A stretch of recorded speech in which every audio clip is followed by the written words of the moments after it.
All right, it's been 2 minutes. Do we have 1, 2, 3, 4, 5, 6, 7? Oh my goodness. Oh, 8. There we go. Member Norton, can we get you back here?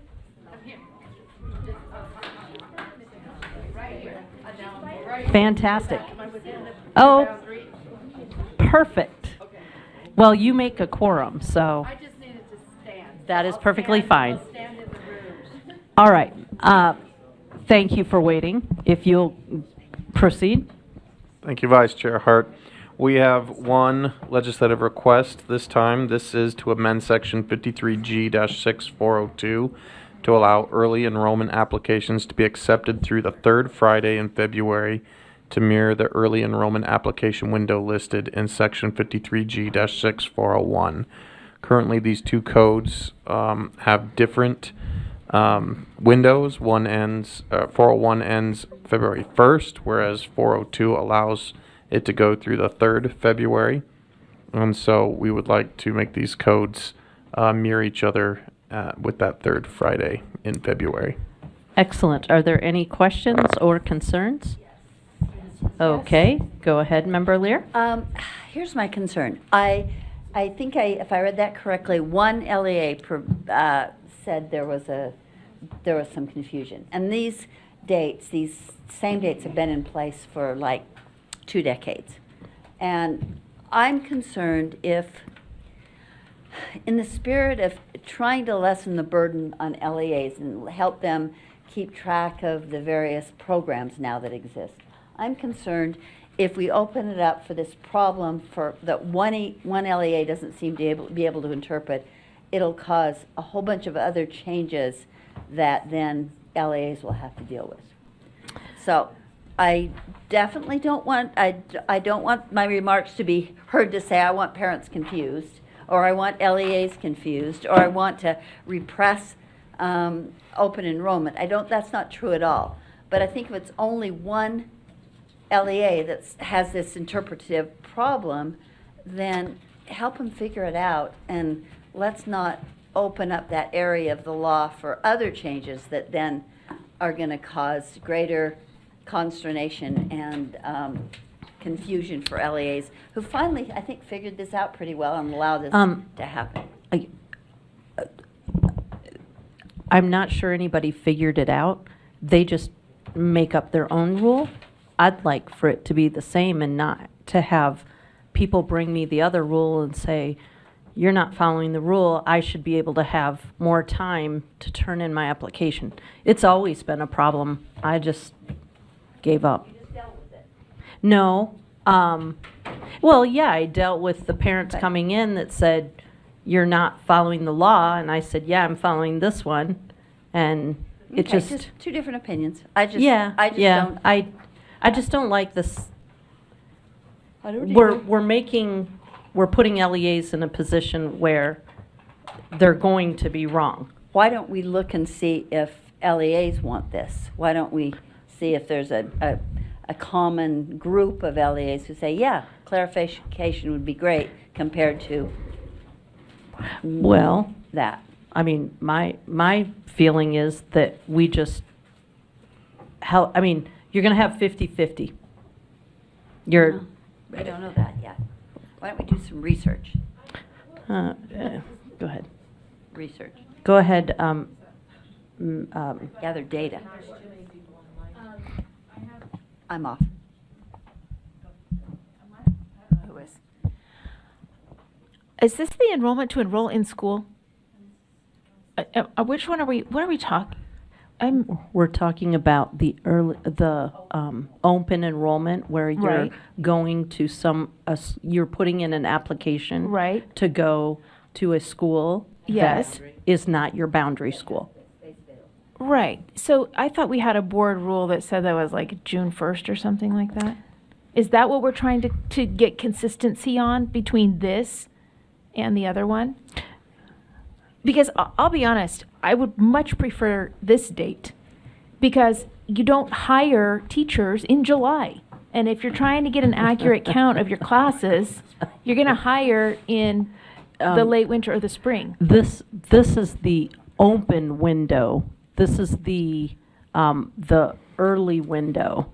There's a separate deadline whereby you don't have to give the space.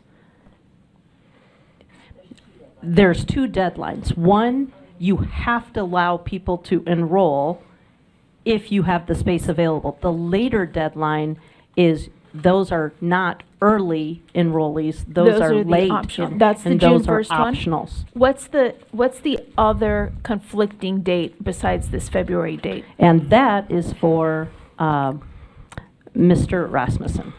Thank you, Chair. I'm sorry. I think I caused this confusion, or at least brought this forward. So if the two statutes are in conflict, 53G 402 and 53G 401 is my recollection. One has a deadline of third Friday, the other has a deadline of second Friday. And basically, we had gotten feedback that it would be helpful if they were both the same Friday. From But one we're LEA. talking about 1 week's difference? Well, it's just a minor inconsistency. So it's not. I mean, it's No, not like I'm agreeing with you. Let's just fix Yeah. it. Get it consistent. that was the intent. The problem is that if 1 you week. have the earlier deadline, then parents will come and say, who didn't hit the deadline, come and say, you're violating this code, you should have given us an extra week. And if you follow the other deadline, then it's the opposite problem. I mean, as long as they're both in February and not like April. What's 1 week? Either way.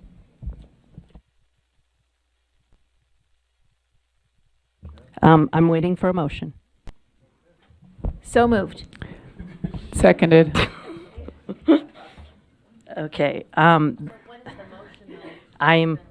the motion is that the board direct staff to work with legislators on potential amendments to the Utah Code as proposed. One, amend section 53G 620402 to allow early enrollment applications to be accepted through the third Friday in February to mirror the early enrollment application window listed in 53G 6401. We have a motion. Did we have a second? Okay, motion made and seconded. Are you prepared? All right, let's vote.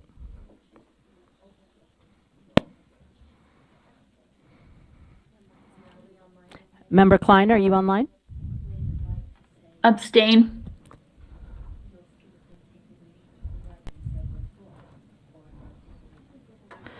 Uh-huh. All right. I think, we have everybody vote? And Green. Member Norton?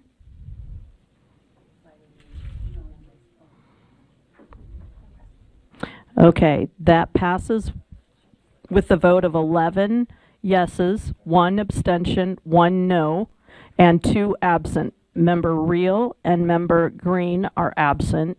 The abstention is Member Klein, and the no is Member Lear. All right, next up, an action item. Can I make one comment? Too late. We are going on to 13.2. Molly? Yes. Vice Chair Hart. Oh, wait, no, okay, so. Did we go ahead. bring up the status of the prior recommendations to the legislature? Did I miss that as I stepped out? We didn't speak. All right, just a quick note for members. The prior recommendations teed up before this are now in the it's a committee bill coming out of ed interim. Oh, okay.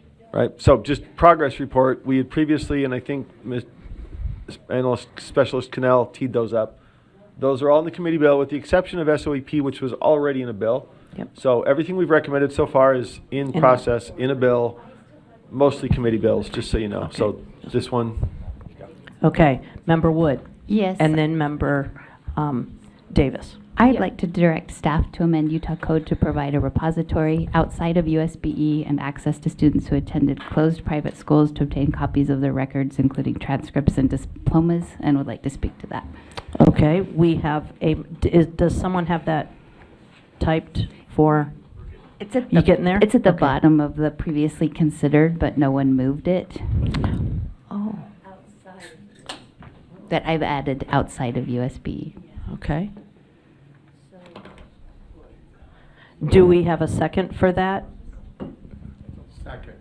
Second made by Member Booth.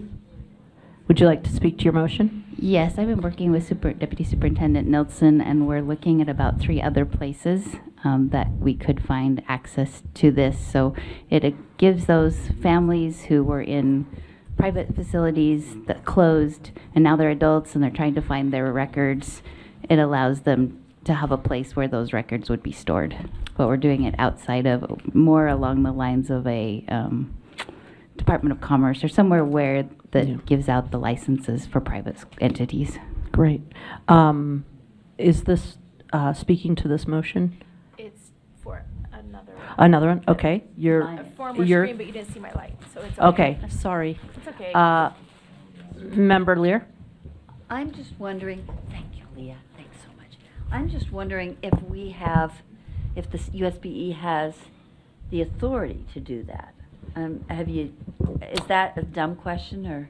Well, I guess we can ask the legislature to do And they'll anything. say, what about the USBE? And we'll say, And we will say that wasn't what our board asked for. well, okay.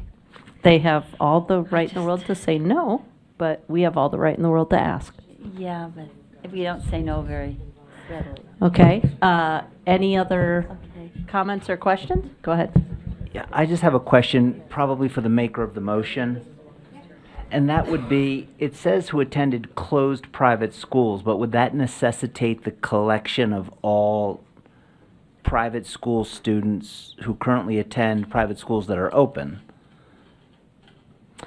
Like, I understand the wisdom of the motion, I'm just concerned that if the school is up and running, would those records also be required to be deposited in this repository? No. The motion says closed, Yes, right? this is So when an upon entity closure, closed. they would transfer the records. Okay, I don't know if that's, Do we need to clarify? I think if we're going to ask the legislature to do it, I think it'll have a better chance of passage if we make it clear that we're not looking for records of students attending private schools that are open. But I guess the law would say something along the lines of, you know, upon closing or closure, you would be required to, that's all. Yeah. But I'm not looking for an. Right, which they can't attend a closed private school. That's all, I'm just saying the language may be. And have closed, something like attended private school and have closed. Which have closed. Yeah. And a question for you, Member Wood. Are you working with, are you working with Superintendent Niels? Who are you working with on this? Deputy Superintendent Nelson. Okay. Because you could word it as the other way, upon closure, private schools are to transfer records to be available. So does that need to be nailed down right now, or are we comfortable with the idea, the concept? I love the concept, I just worry about the language being unclear. Yeah. And I'm open to changes if I just was taking what was already in the recommended motion from last time. I was one who was very much opposed to this last time, and after doing some following work with Superintendent Nelson, I feel like we can come to a conclusion that maybe the legislature will agree with, and maybe they won't. Yeah. But it's an idea. Sure. Member Carey? Then I'd like to propose, hopefully a friendly amendment, a repository outside of USBE for access to those student records who attended private school, which, Are now closed? not perfect, but better, yeah, which are now closed. I just want to make it clear that we're not looking for records related to students who are attending private schools that are still open.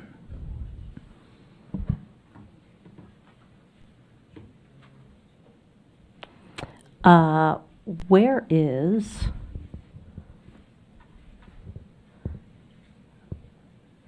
Mr. Cannell? Do you have any suggestions for better verbiage?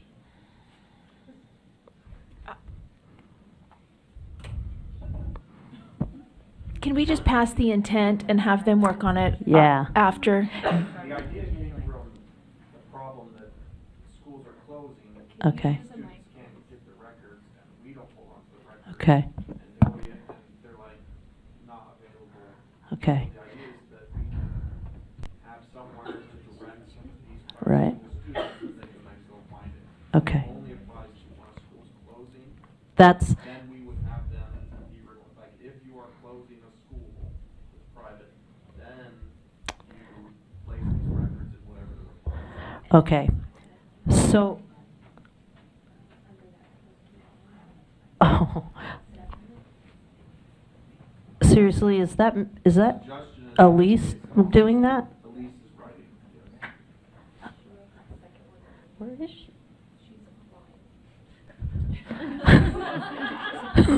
Okay, well, Putting you to work already. excellent. No, I think we can move forward. I think we're comfortable moving forward as long as that concern is considered as we draft the language. All right. All right, excellent. I think it's already improved. Member Bogus, is it for this one or the next one? Yeah, it is for this one. I just think this is so not the proper role of government.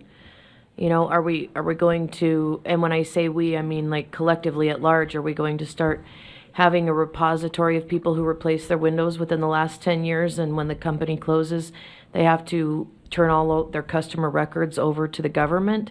It just seems like this is a door opening of crazy, where it's just not the proper role of government to house the records of a private institution. It just simply is not. And I understand that there are people with issues, but they need to take those issues up with those private entities. It's not the government's job to solve the problems of private business. And so I just think we're way out of our lane here, and I adamantly oppose this motion. Thank you. Okay. Member Norton? I think I'd have to disagree on that because I don't think this is the public's problem. I think this is students' problems.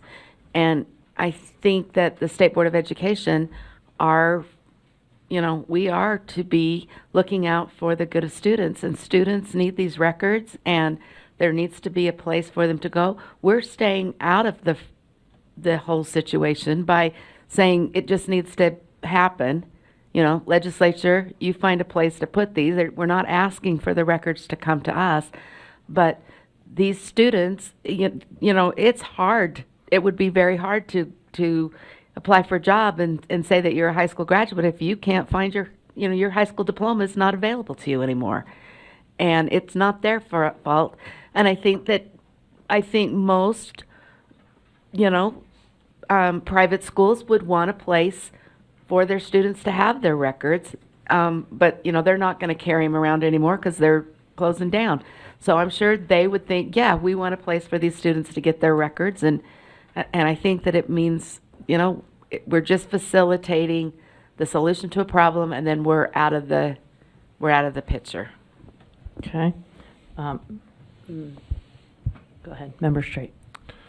Yes, I'm just wondering, I don't think I know of a public school, well, a traditional public school that's went out of business, but if a traditional public school went out of business, the education business, what would happen to their records?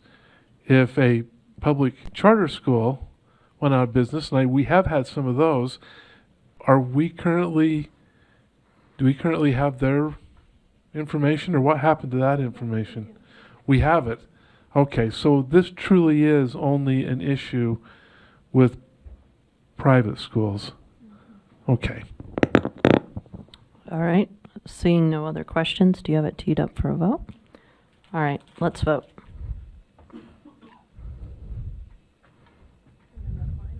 Member Klein? Abstain.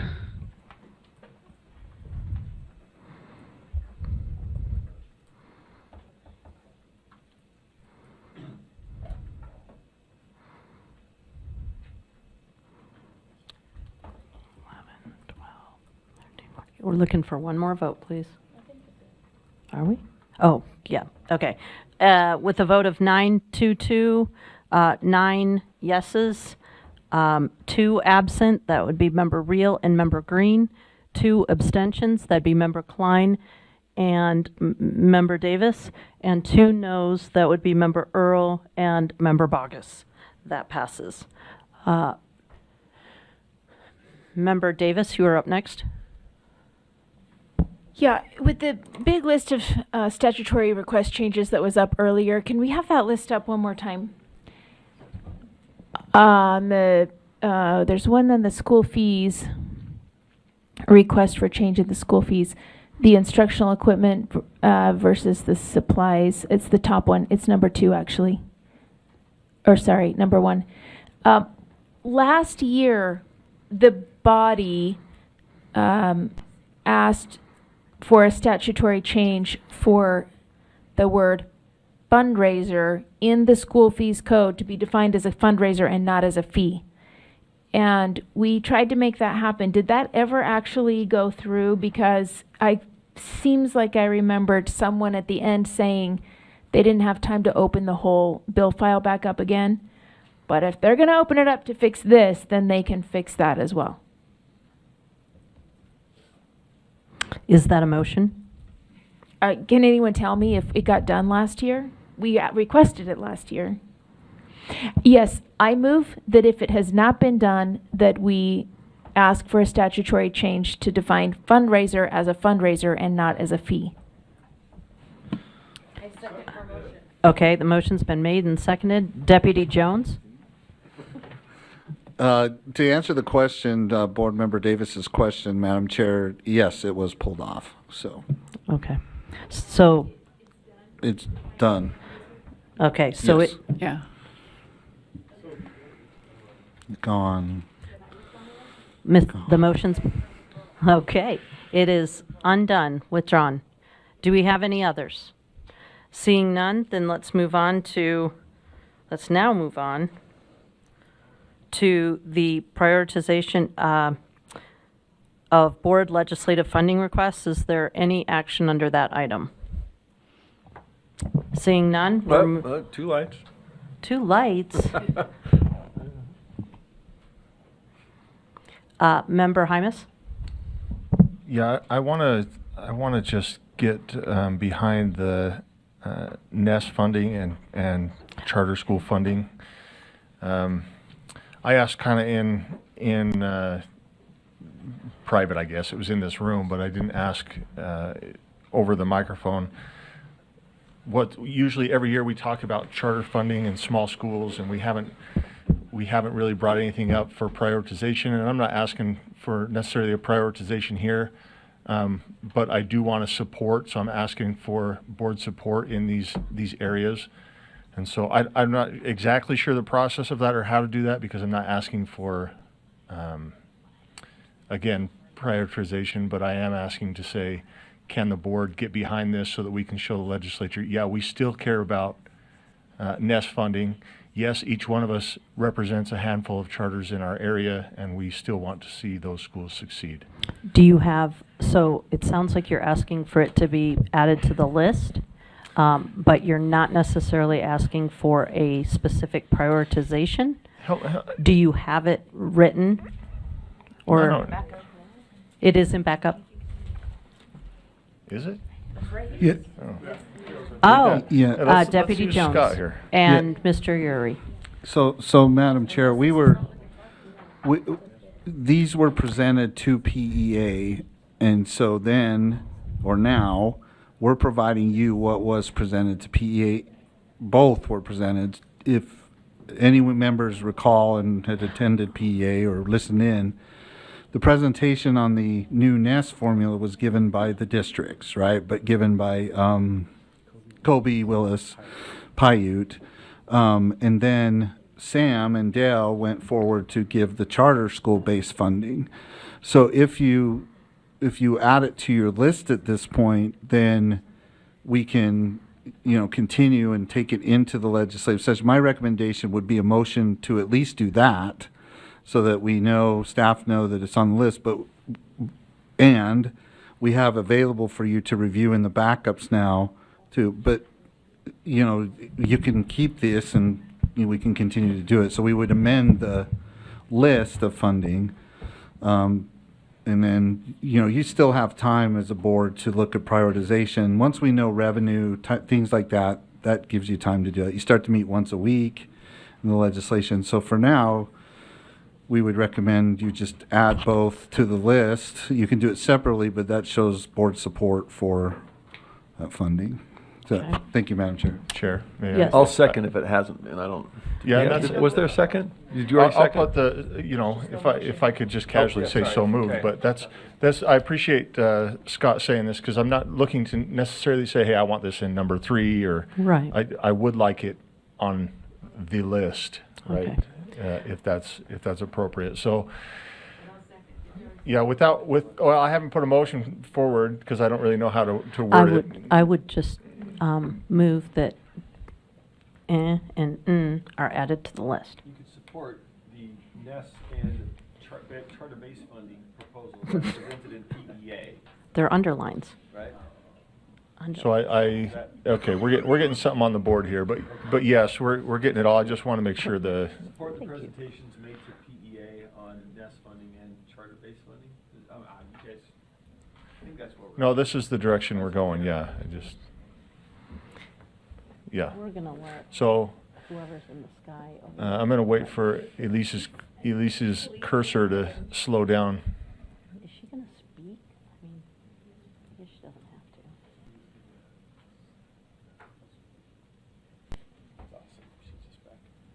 It is 2:00. Oh, I forgot.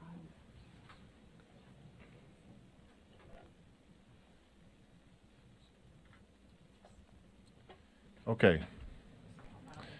So I move that the charter-based funding and NEST funding is added to the list for the PEA And we have plenty of seconds. Thank you very much. presentation. Yeah, NESS, NEST funding. Thank you, Elise. Okay, thank you. All right, thank you. The motion's been made and seconded. The motion is the board may direct staff to revise the board's legislative funding request priorities for the 25 legislative session, that charter-based funding and NEST funding is added to the list for the PEA presentation, as was presented to PEA. All right, any questions or any other comments? If not, let's move to a vote. Oh, I'm sorry, I didn't, go ahead. It says the board may direct staff. Yeah, I think it is the board directs staff. Okay, I just wasn't, okay, thank you. Yeah, I paused.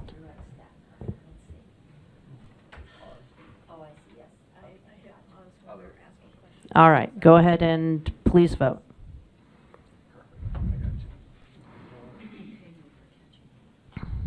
I abstain. Member Klein.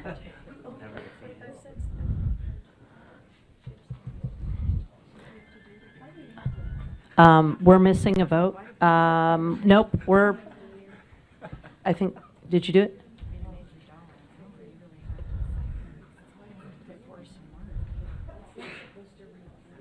Did you vote? Oh, okay, okay, okay. Walk out of the room, walk out of the room. It's, Member Lear, your vote doesn't It's not what I meant, but I understand. I understand. That passes 12, with 12 yeses, 1 abstention, and 2 absences. The absences are Member Green and Member Reel. The abstention is Member Klein. That passes. Thank you. Anyone else have anything for this agenda item? Madam Chair, I just have one piece of information as it relates to I was asked to update on the request for the 1SIS. Per the board's direction, board member Real motion, we are setting up a meeting with vendors of SISs that will likely occur sometime around the first week or second week in December. Because we're bringing so many people to the table, it's hard to get schedules done. So doodle polls are going out, and things like that. But I was asked to update as it relates to that particular request and board member Real's motion, and hopefully I'm getting this right, because anything I say or do could be used against me for my UPM at the end of next year. So, Right. so I just want to make sure that you all know that we're doing it. So, yeah. Excellent. Okay, thank you. Thank you. Okay, And bye. I believe those emails have been sent out, so thank you. All right, moving on to the next item. We are officially past the time that we should have adjourned. So we need to make a decision right now, what we are going to prioritize. And I believe that we are going to, without objection, move the draft joint statement to tomorrow and go to the consent calendar and then go into executive session for the educator licenses. So then we will move our other,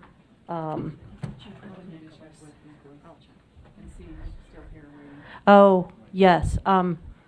Nicholas, are you here tomorrow? Thank you. Excellent. So we will move the joint statement and have also an executive session tomorrow. Tonight, we are going to do the consent calendar and educator licenses. Okay? Any objection to that?